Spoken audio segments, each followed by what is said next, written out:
kelapa sawit, kita harus punya benih sendiri. Varietas unggul baru itu yang akan menentukan keberhasilan padi di atas 10 ton.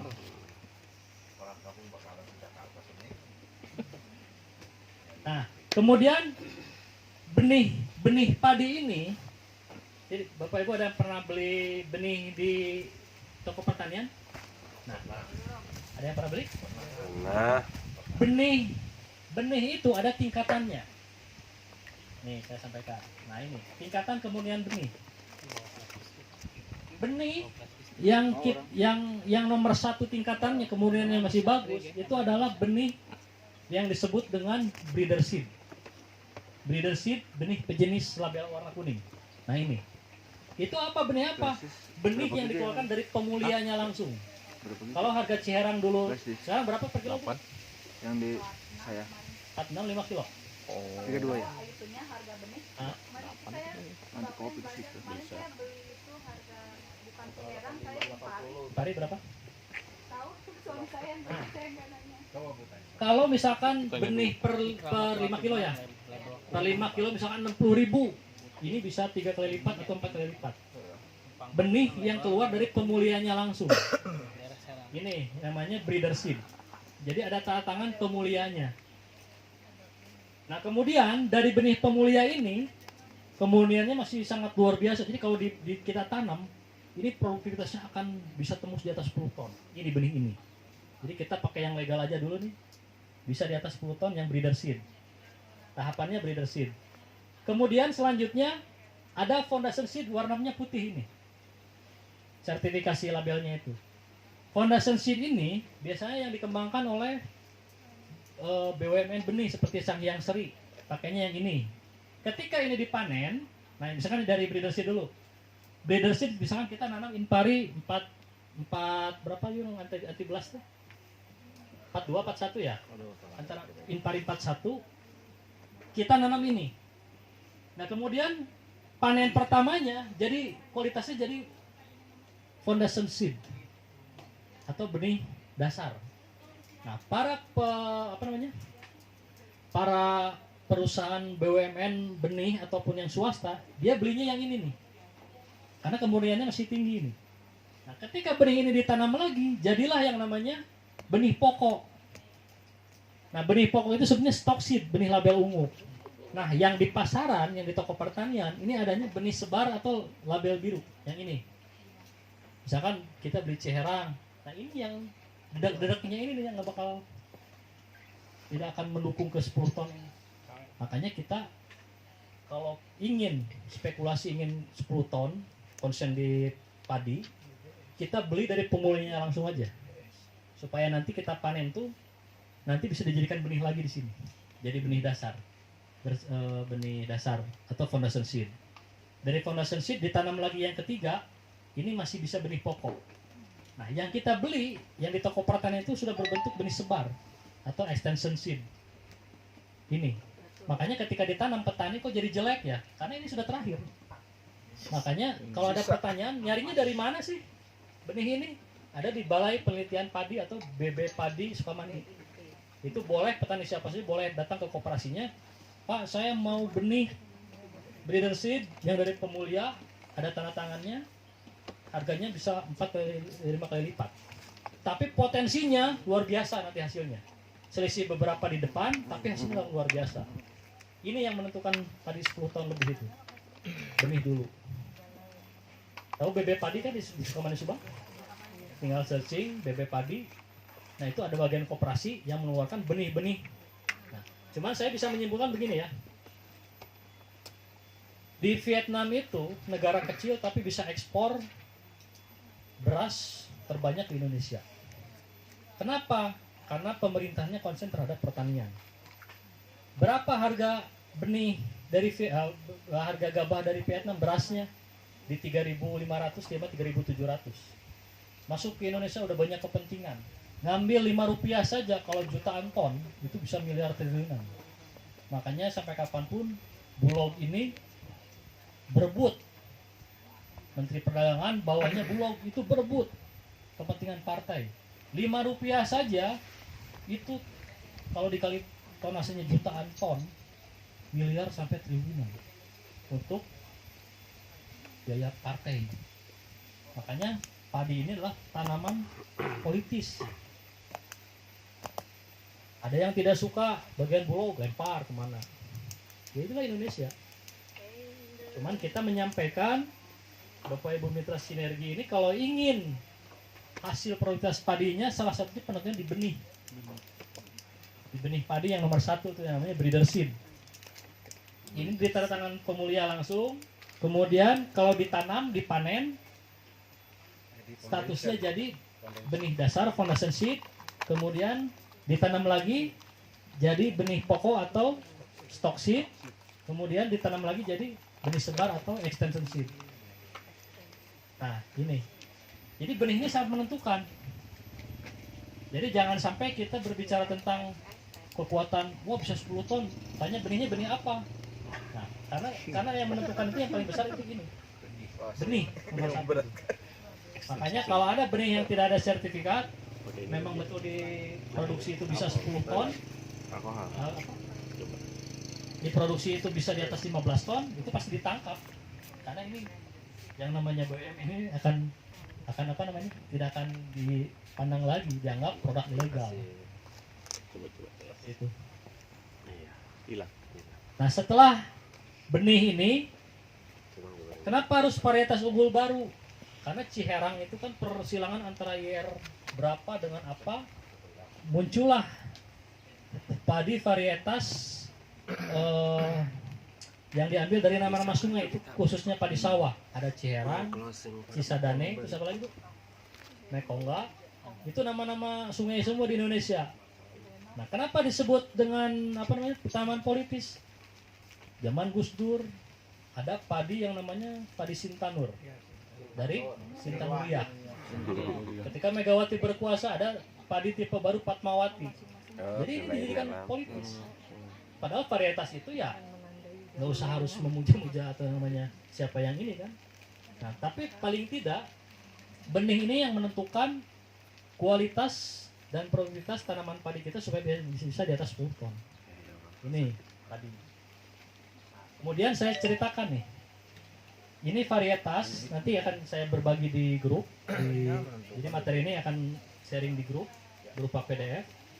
Jadi padi ini, Inpari ini adalah inbrida padi sawah irigasi yang sedang ngetren sekarang. Inpari dari 1 sampai berapa ratus keluar semua. Sedangkan di Vietnam itu cuma 3 varietas saja sudah bisa produksi di atas 9 ton. Itu Vietnam dan Indonesia bedanya seperti itu. Karena di kita itu banyak kepentingan. Ada Inpari yang tahan terhadap penyakit BLAS. Nah, BLAS itu biasanya di ini nih.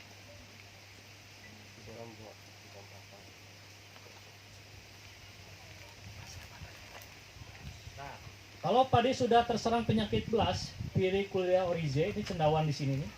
Ini tidak akan berisi ini. Nah, ada varietas unggul baru yang tahan terhadap penyakit BLAS. Cuman yang jadi masalah ini bahwa BLAS-nya ini di Inpari itu di Inpari 41. Kenapa yang lainnya kok nggak dilengkapi? Ya tadi ada kepentingan bisnis, semakin banyak jenisnya, semakin untung kalau produsen benih itu. Kemudian di sini Ciherang. Kalau petani yang maaf saja yang kurang pemahamannya, benih yang dari tadi breeder seed, apa dari extension seed yang paling akhir, seperti ini extension seed nih, ditanam sudah nggak mungkin lagi nih, tapi mereka percaya diri aja ditanam, taunya anakannya tambah sedikit. Jadi ini bukan padi eco farming, kita ngambil dari sebelah untuk tujuan edukasi saja. Nah makanya kunci utamanya ada di benih. Cukup benih ya. Nah selanjutnya cara perendaman treatment dengan eco farming. 20 liter air ditambah 4 sendok makan garam. Ada yang tahu nggak garam buat apa? Untuk meningkatkan bobot massa jenis air. Kalau massa jenis air ini naik dengan adanya tadi konsentrasi 4 sendok makan garam, maka gabah yang tadinya dianggap bisa tenggelam itu akan terangkat. Karena memang dengan dosis seperti ini, benih itu kalau yang agak kopong dan memang tidak lulus seleksi itu akan ngangkat, itulah yang tidak akan kita tanam dengan penambahan garam ini. Kemudian setelah 20 liter air itu 4 sendok makan garam, 5 ml biang ekokarmin, 1 sendok makan. 1 sendok makan ditambah dikali 20. Berarti berapa? 100 ml ya? 100 ml di dalam 20 liter air. Campur homogen. Kemudian ini saya berbicara tentang kebutuhan benih di ideal 20 kilo saja dulu ya. Padahal sebetulnya bisa ditekan menjadi 7 kilo. Udah tahu belum Bu? 10 ya. Kita punya teknologi bisa dibuat 5-7 kilo. Tapi kita yang aman aja dulu lah bikin 20 kilo dulu yang umum ya. Seperti tahun 2000-an kemarin di angka 20 kiloan. Nah kemudian rendam selama 24 jam untuk memecah dormansi benih. Jadi benih ini kalau kita panen, inilah yang disebut dengan gabah kering panen. Yang kandungan airnya masih di atas 15%. Setelah kita proses dengan penjemuran manual sinar matahari, ini akan menurun menjadi 11%. Cirinya kalau digigit itu dia berasnya loncat. Nah itu siap digiling, namanya gabah kering giling. Nah gabah kering giling ini dia kuat di penyimpanan 10-11% itu kuat di penyimpanan. Tujuannya untuk storage tadi, penyimpanan, dan ketika kita mau giling itu dia udah bisa pecah kulit dan bisa pecah mataharinya, kulit arinya. Nah makanya di sini dibutuhkan 24 jam. Tadi yang kandungan 20 liter air, 4 sendok plus 5 ml biang ekoparin per liter air dikocok homogen. Kemudian masukkan benih 20 kg. Nah, kemudian rendam 24 jam untuk memecah dormansi. Jadi nanti di sini akan pecah dan akan mengeluarkan tunas. Tunas keluar di sini.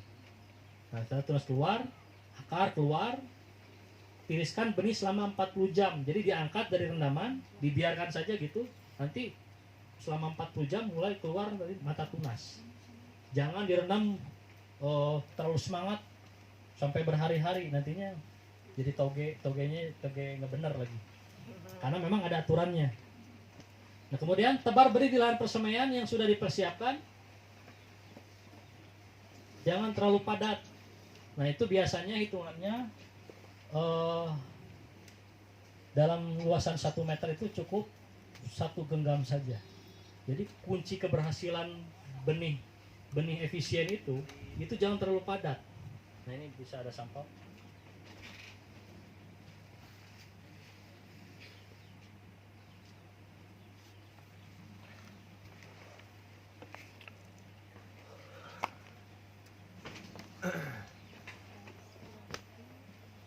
Nah ini benih padi ini, kalau kita bisa memeliharanya, dari satu titik itu bisa 60-80 anakan.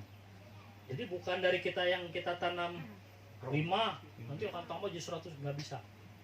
Makanya estimasi di dalam tonase, mendapatkan tonase padi itu, jangan sampai kita nanam di polybag dapat sekian, kemudian dikonversi ke lahan 1 hektar, wah bisa 15 ton. Itu salah. Karena yang namanya di lapangan itu berbeda lagi kondisinya. Nah, makanya ini harapannya kalau sudah misalkan benih ini maksimal 21 hari, kenapa harus kecil? Memang kelemahannya ini paling gampang diserang keong. Tapi strategi keong, kalau kita punya lahan padi yang irigasi bisa dikeringkan, bisa diisi, itu jauh lebih bagus. Makanya kalau nanti punya uang dapat reward, beli lahannya yang ideal, bisa dikeringkan, bisa diisi air sawahnya itu. Karena saya sudah pastikan padi ini bukan tanaman gambler. Pak Toto bisa nanam ini tembus 10 ton, itu gabah kering panen bisa 50 juta pendapatannya. Amin. Satu periode. Nah, kemudian potong modal 15 juta tetap masih untung. Makanya target kita bukan tanaman better farming bagus lagi. Target kita sebagai mitra PTBS harus bisa meningkatkan hasil sampai di atas 10 ton. Tadi kuncinya benih. Gimana dapat benih? Di balai besar Sukamani Subang, balai benih padi Sukamani Subang. Dari Purbalingga ke Subang, Pak. Nah, cari benih yang bagus. Nah, ini Pak, ini 11. Kemudian transplanting bibit pada umur 21 hari 1 sampai 3 bibit. Jadi maksimal itu cuma 3 saja. 3.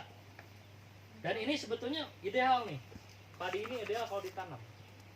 Nah, nanti ada hubungan lagi selain benih disemai, dikecambahkan dan disemai siap transplanting. Nanti ada kunci utama lagi adalah jarak tanam. Dan tanam di antara 20. Makanya ketika berbicara tentang padi ini itu tanam apa? Komoditas yang saya tanam tahun 2000-an. Dulu rekor di Indramayu, sentra padi nasional, geger semuanya itu. Cuman saya fotonya belum bisa ditampilkan. Nanti saya sharing di grup yang sebelumnya udah ada ya, yang saya sedang pegang tadi.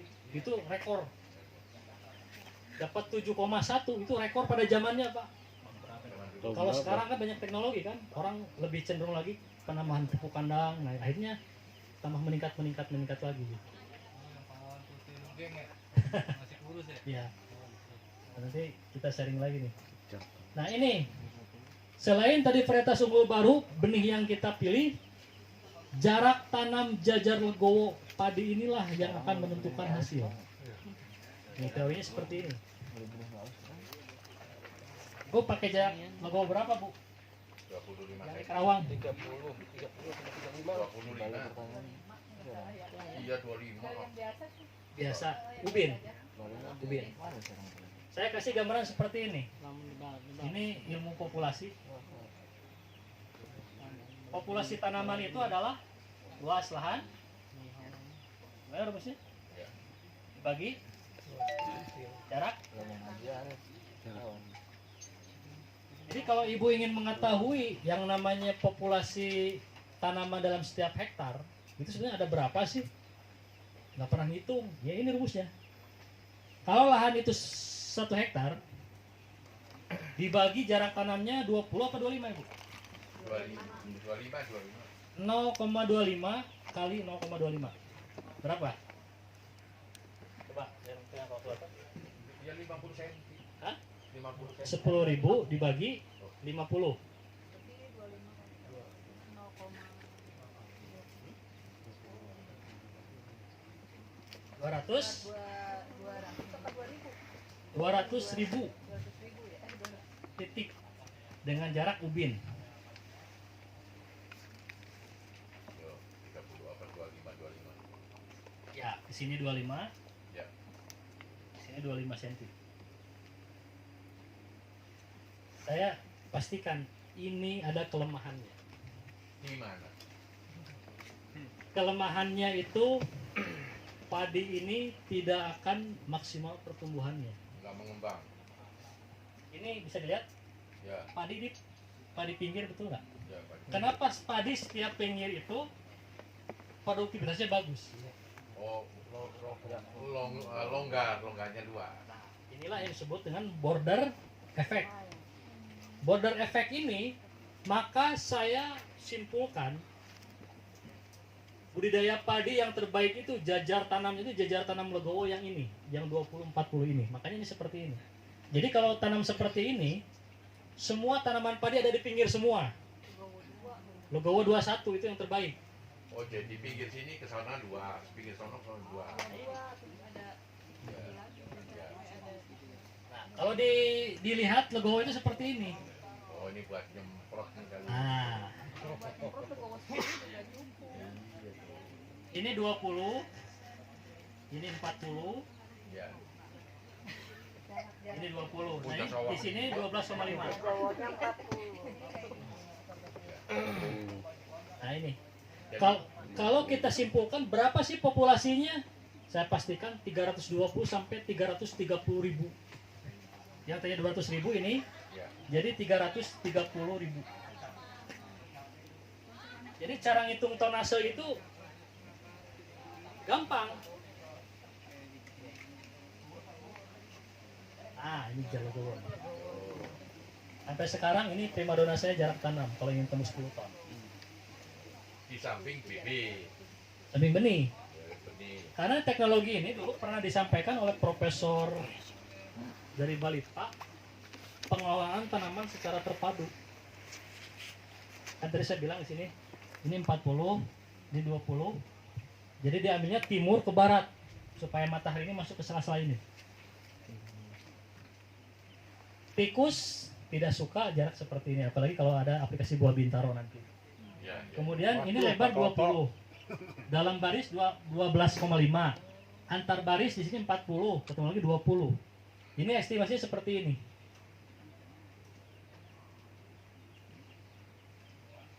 Seribu bibit, 1000 biji itu 30 gram setara dengan eco farming.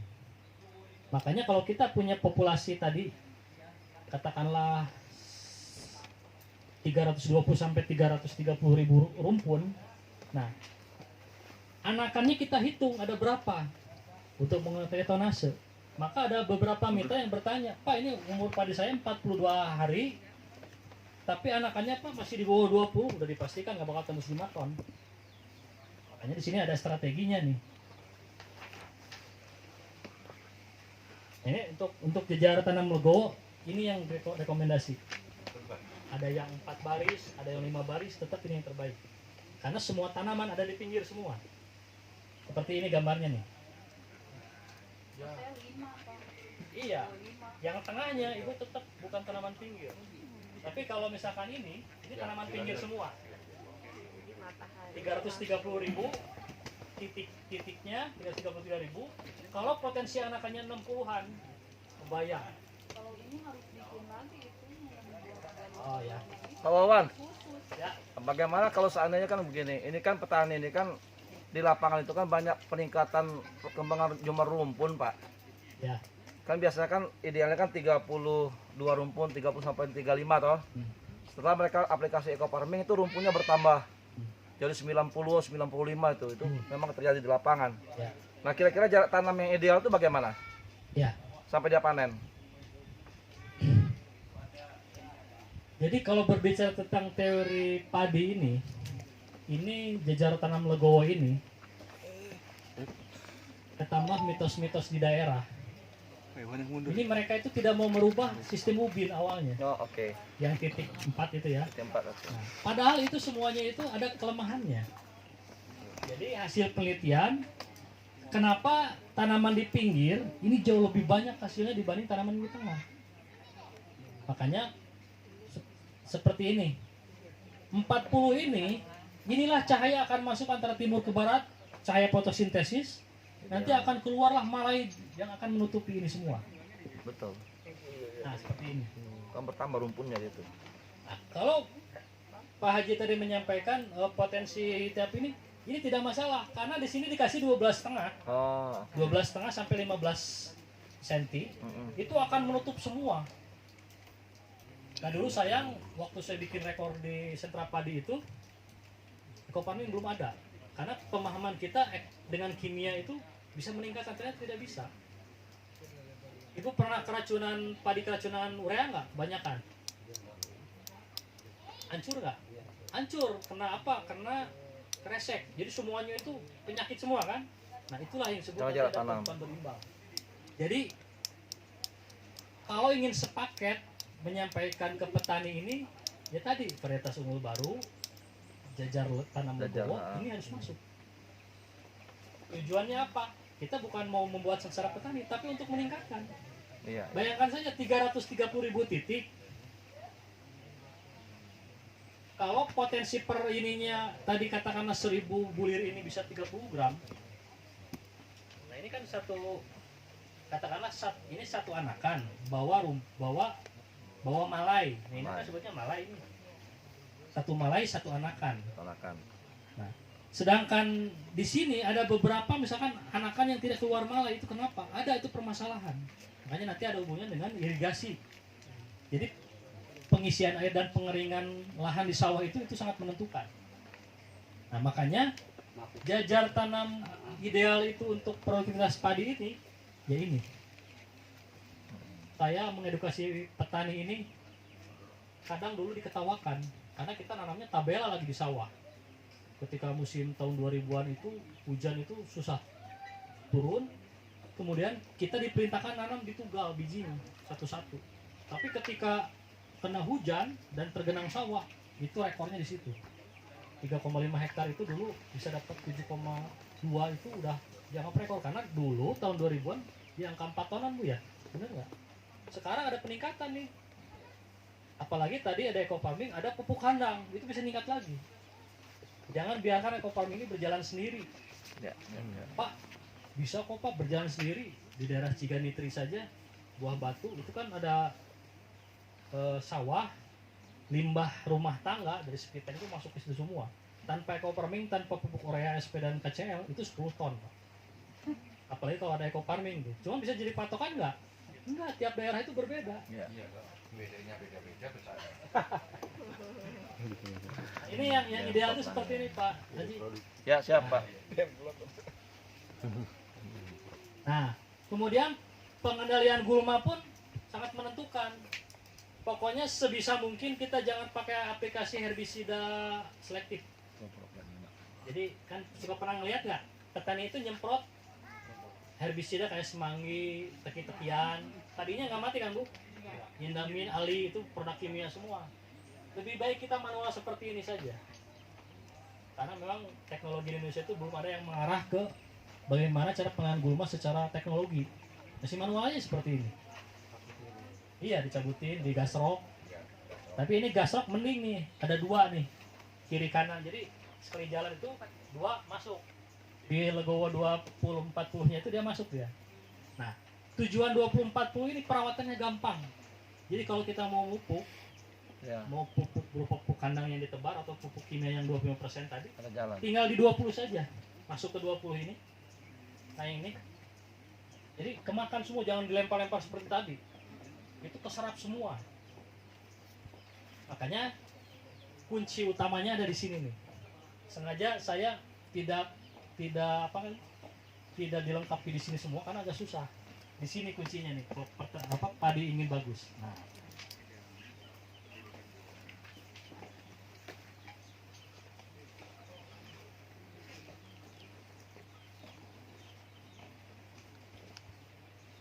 Kemudian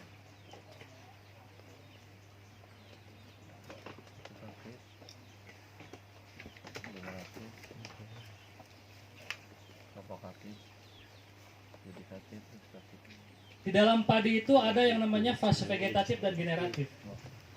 Maka ada mitra, Pak, padi saya kok sudah menginjak ke 42, Dia anakan terletak. masih di bawah 20. Itu sudah dipastikan. Karena hasil tonase akhir ini ditentukannya di masa-masa segede gini nih, vegetatif ini. Makanya katakanlah ini minus 5 hari udah aplikasi eco farming. Nah, di sini ada yang namanya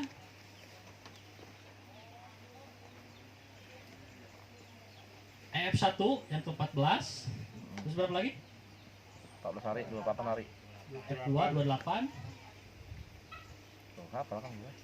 Terus 42 ya. Hah? Closing. Nah, ini di 45 dan 50 ini masa primordial. Primordial itu munculnya bunga. Munculnya bunga, tuh contoh padi itu. Nah, itu masa primordial 45 50. Kalau anakan ini masih di bawah 20, sudah dipastikan ini tidak akan mencapai tonase yang diharapkan. Tapi kan kita fleksibel Pak, ada yang masih menggunakan pupuk kimia, boleh kita tekan di 25% sampai 50% juga boleh. Apalagi kalau kita prospek ke petaninya ini pupuk kandang susah, kemudian seperti tadi videonya Pak Andri dengan timnya, ada Pak Munir dengan Pak Win itu 50%. Kalau teknologi varietas unggul baru ini kita masuk, Jajar Legowo ini masuk, yang ini, kemudian pupuk 50%-nya masuk, di mana nanti kita ceritakan, itu saya pastikan bisa di atas 8 ton. 50% saja. Karena saya ngobrol dengan Pak Andri, di video itu saya nggak ada. Tapi saya senangnya video itu merekomendasi penggunaan aplikasi eco farming meskipun ada penyampaian di 50% pupuk kimianya. Nah, makanya sering diputar di mana-mana tuh, bukan karena dekor ya, karena memang video itu mengedukasi. Ada produsen, ada komunir di situ, ada Pak Andi sebagai pengelola di situ. Itu tembus 10 ton tapi 50% pupuk kimianya. Nah, kita bagaimana kalau kita mau masuk di 50%? Kuncinya di sini nih. Nah, ini katakanlah P1, di sini P2 30.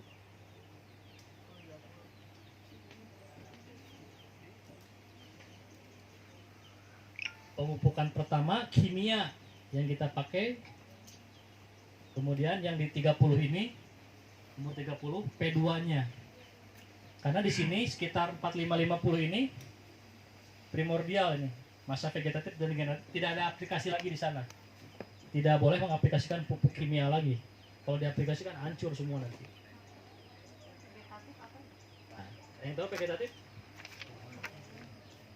Masa pertumbuhan tanaman. Itu P1 di hari keberapa? Di hari ke-7. 7, kemudian ini 30 lah. Pemupukan 1, pemupukan 2, 30. Cuman yang jadi masalah formulasinya berapa, Pak? Gitu. Karena banyak orang yang belum paham nih. Pemupukan 1, pemupukan 2 itu kuncinya di mana? Kekuatan NPK.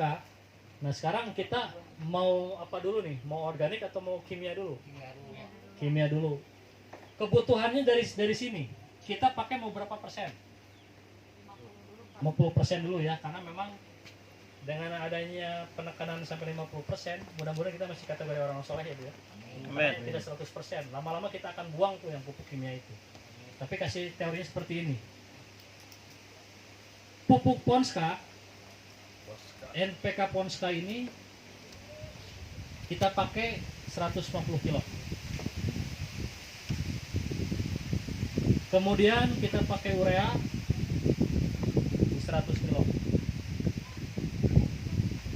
SP36 atau TS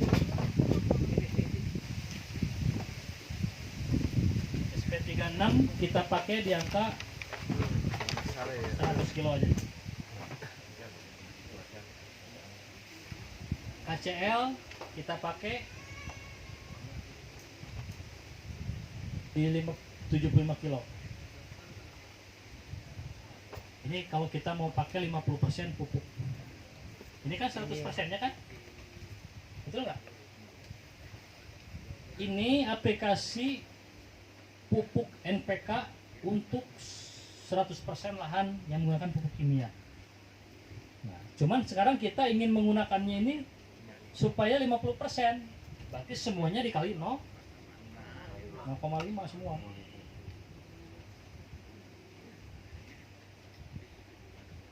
Nah, ini didapat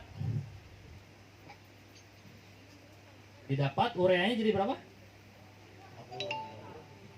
Ureanya jadi 50, terus SP 50, terus 35 ya? 37,5 ya? Nah, Ponskanya berarti jadi 75. Ini yang 50% ini aplikasikan, dibagi 2. Ini dicampur, kemudian nanti dibagi 2. P1 ini aplikasikan, P2 sisanya.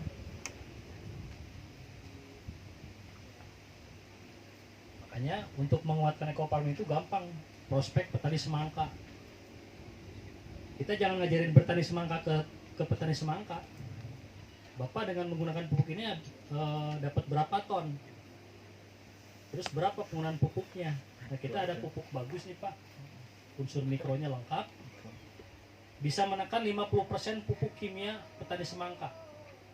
Nah, silakan Bapak aplikasikan sesuai dengan pengalaman. Ini aplikasikan sesuai brosur. Udah ikutin aja. Nah, gitu. Itu closingnya itu, Pak. Iya. Jadi kita ini jangan mengajarkan petani semangka kita ajarin bertani lagi. Closing.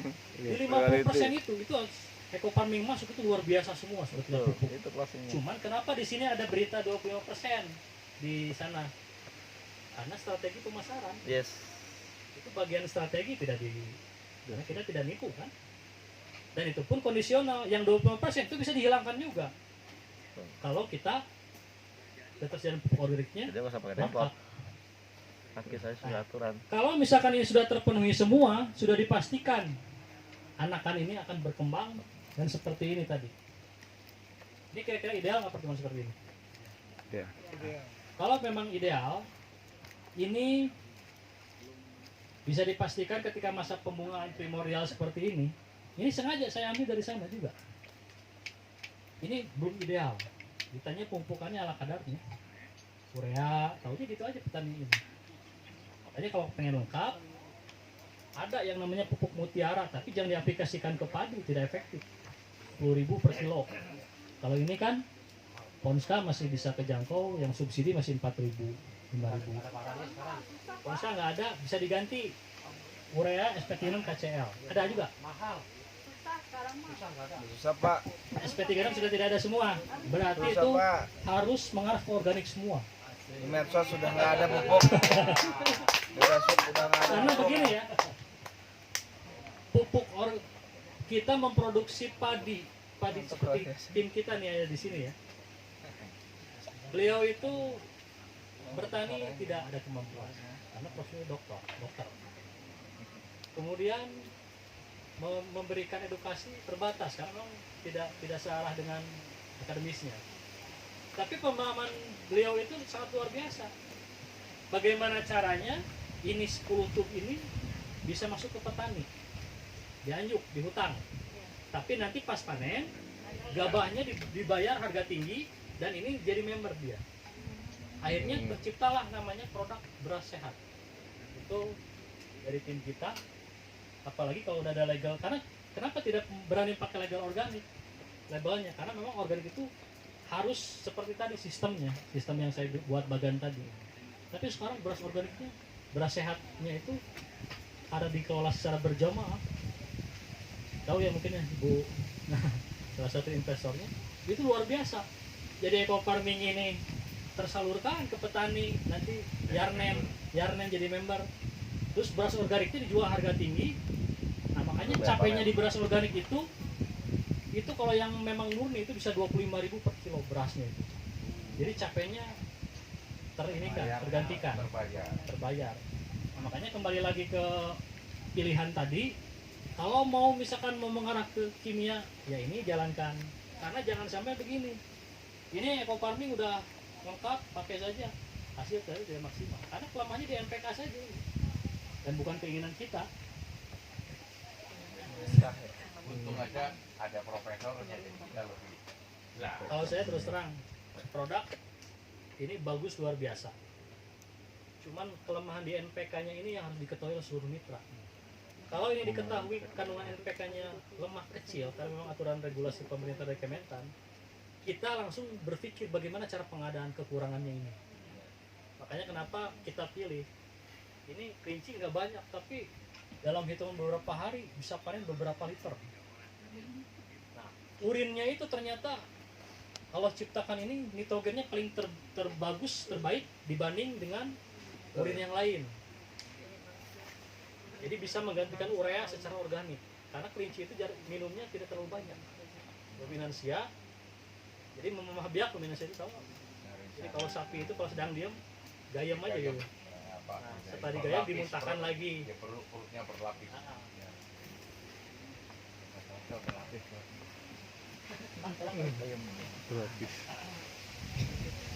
Kok nggak ada suaranya, udah lapar apa gimana temen? Apa kabar?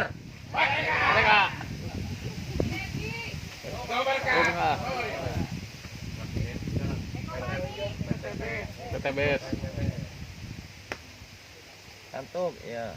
Tahunya bibit bobot Wasing. penting juga ya. Ilmu dulu Pak. Penting Iya, posting. Kunci-nya di sini. Kenapa teorinya nggak saya sampaikan di sini? Ini hanya sebatas pengingat saja. Jadi pemupukan berimbang itu pada padi sawah itu tetap 5T untuk hasil terbaik. Kok kayak teorinya Pak Mamunir ya? Ini bahasa akademis di pertanian. Mau aplikasi pestisida, mau aplikasi pupuk, mau aplikasi eco farming, tetap ada ketepatan ini. Dosis terlalu banyak sudah tidak efisien. Pak, bisa nggak Pak eco farming jadi 20 tub? Bisa, cuma ngapain 10 tub udah bagus. Nah, kemudian tepat waktu, tepat cara aplikasi, tepat lokasi dan tepat sasaran. Tepat dosis. Kebutuhan NPK ini pada padi ini sangat menentukan keberhasilan. Makanya dengan menekan di 25%, kalau bahan organik itu masuk berupa pupuk kandang 2-3 ton, kita bisa menekan di 25% seperti ini. Ini sudah bisa dipastikan kalau pertumbuhannya ideal, anakan itu sudah bisa di atas 40-an, 40 anakan. 40 anakan, nanti ke masa primordial itu, masa pembungaan itu tidak ada lagi yang namanya anakan yang baru nyusul dan tidak akan mengisi bulir. Jadi kalau padi yang bagus itu ngisi sampai ke belakang. Ini ada beberapa yang belum ngisi, tuh, yang kopong. Dan ini padi konvensional. Padi konvensional yang dirawat ala kadarnya, yang berharap bisa menghasilkan luar biasa. Nggak bisa teori seperti itu. Karena seberapa besar yang kita berikan kasih sayang ke tanaman, tanaman akan memberikan yang terbaiknya untuk kita. Itu hukum alamnya. Seperti kemarin duren ini semaunya sendiri disemprot herbisida, akhirnya tahun kemarin tuh rasanya tidak enak dan buahnya pun tidak maksimal. Hanya ini kita kembalikan ke organik semua. Nah kemudian tadi tepat dosis ini seperti apa sih? Dosis aplikasi pemupukan ini tetap yang 25% tadi atau di 50% tadi karena pemupukan yang belum ada, kita aplikasikan pakai aja dulu. Kita pakai dulu di sini 50%. Ponska 75, urea 50, SP3 50, KCl 37,5. Di total jadi berapa ini? 2 kintal.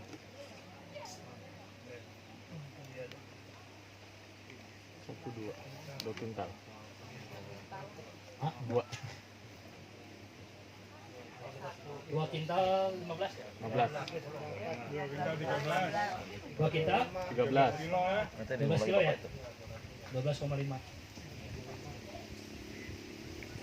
2 kintal 12,5 yang 106 kilonya aplikasikan di P1.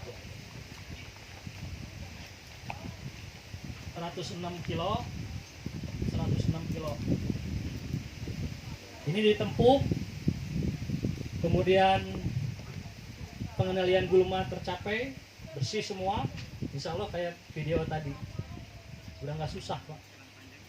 Cuman kuncinya ini nih, kayak kemarin ada yang menyampaikan kok Pawan masih menggunakan kimia, kalau saya masih situasional.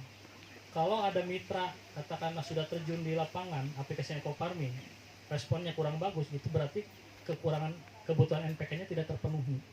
Makanya itu harus segera diadakan yang namanya pupuk ini. Makanya tadi sepakat itu mau kimia dulu, mau organik dulu. Kimia dulu ya ini. Nanti di 50, kemudian nanti ketemu di masa primordial, pembungaan, kemudian di sini pengisian, nah di sini baru pematangan. Di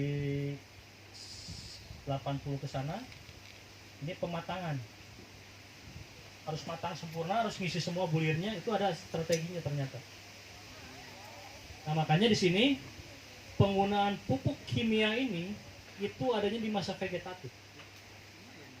Setelah 50 hari ke sana coba-coba mupuk, insya Allah pasti hancur. Oh, Apalagi Kang. unsur nitrogen. Kang. Kang ada ya?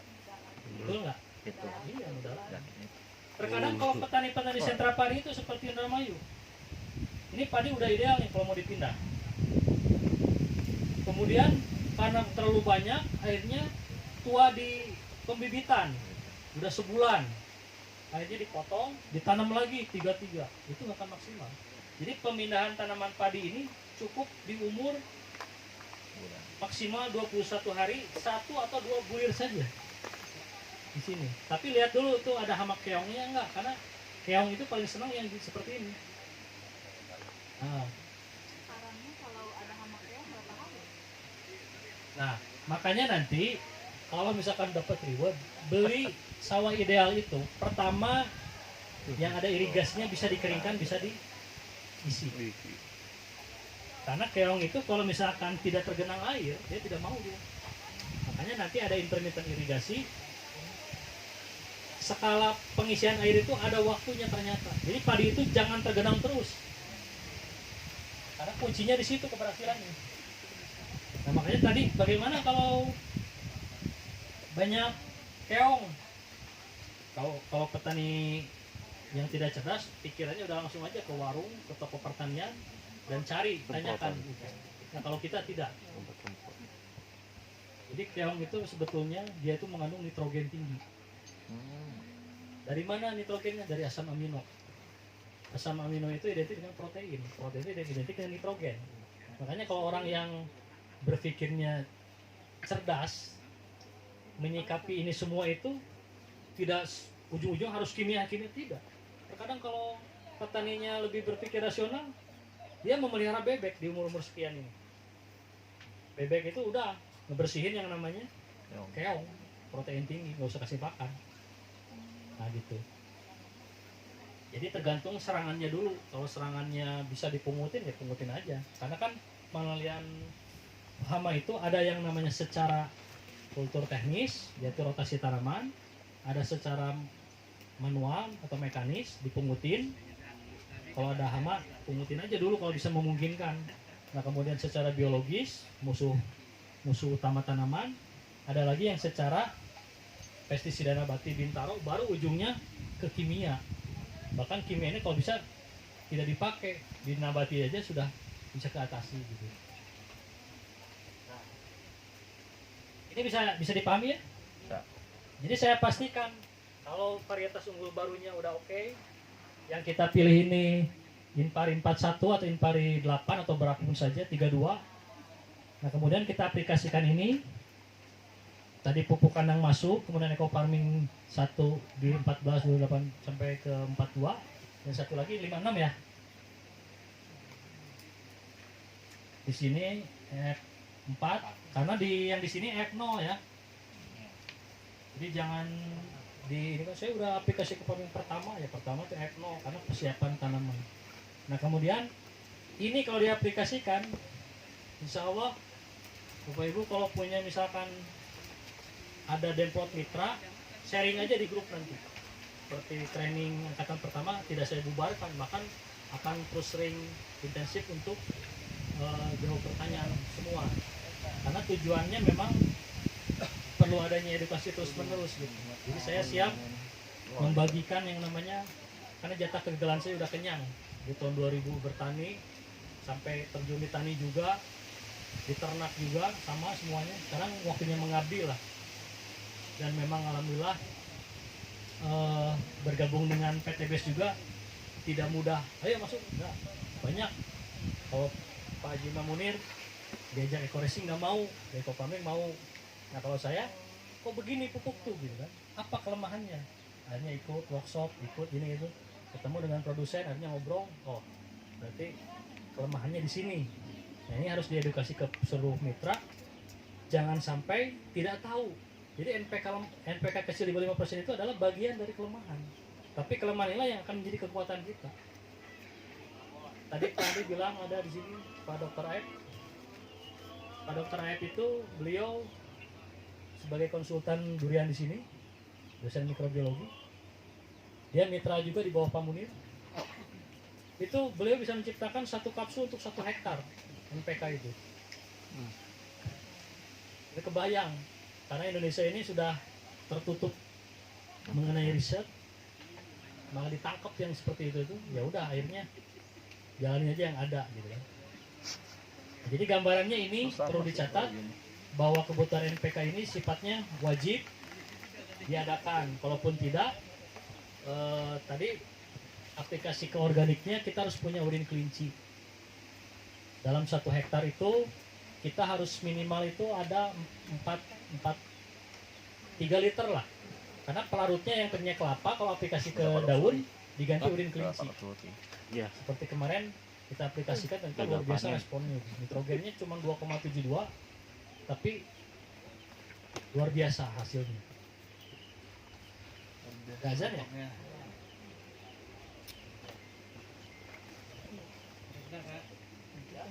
pertanyaan nih.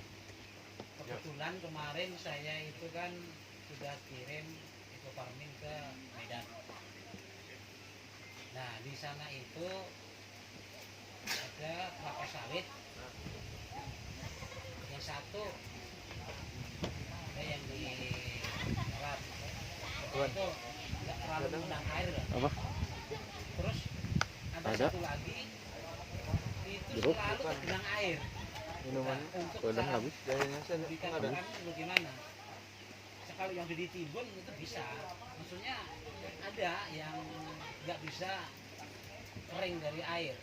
Kemudian untuk padi di sana itu untuk penanaman itu tidak bisa dikeringkan, dingin itu nggak bisa.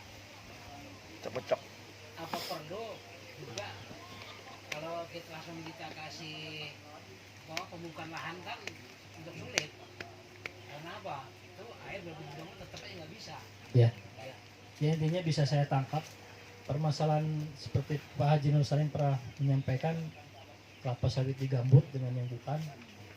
Jadi gini ya, lahan gambut atau lahan rawa atau lahan yang memang mengandung bahan organik tinggi, itu aktivitas bakteri itu akan meningkat, sehingga akan mengarah kepada tingkat keasaman tinggi. Jadi di dalam Islam itu segala sesuatu yang berlebih itu tetap akan kurang baik. Nah itu di lahan katakanlah gambut yang kaya organik tinggi itu akan mengandung H2S. Ada tuh. Kemudian tadi pH itu akan semakin menurun dan di situ tidak akan maksimal yang namanya Ada satu lagi. ekofarming. Jadi jangan tadi intinya nanti ada materi pengapuran saya di sharing di grup. Pengapuran itu tetap kunci nomor 1 untuk menetralisir. Itu pertumbuhannya bagus nggak yang tadi? Hah? Produktif nggak tanaman kelapa sawitnya? Produktif, Bagus, iya. bagus. Cuman hasilnya Kok udah sama kayak di Kering.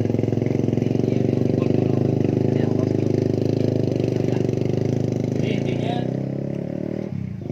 unsur pH juga sangat menentukan. Makanya nanti kita kita evaluasi lagi lah sambil di lapangan ya. Sekarang sudah waktu masuk zuhur, kita sholat berjamaah dulu. Karena rata-rata yang kalau yang dari luar daerah bisa dijamaah sholat dua-dua dengan Pak Ustadz nanti kita pimpin. Jadi kita sempurnakan dulu dengan azza wa jalla walhamdulillahirabbil alamin. Assalamualaikum warahmatullahi wabarakatuh. Waalaikumsalam warahmatullahi wabarakatuh. Ini kayaknya ini ya, Oh, super. kotoran kayaknya. Nah ini. Iya, itu ada kotorannya. Dia kayak udah direndam dengan ini, maka dia buat itu kayaknya. Apa itu pakai peparmin kan? Sudah ada yang Mempertahankan bunga. bau ya, bau. Bau. Sholat gimana ini? Tadi saya siapkan sekitar.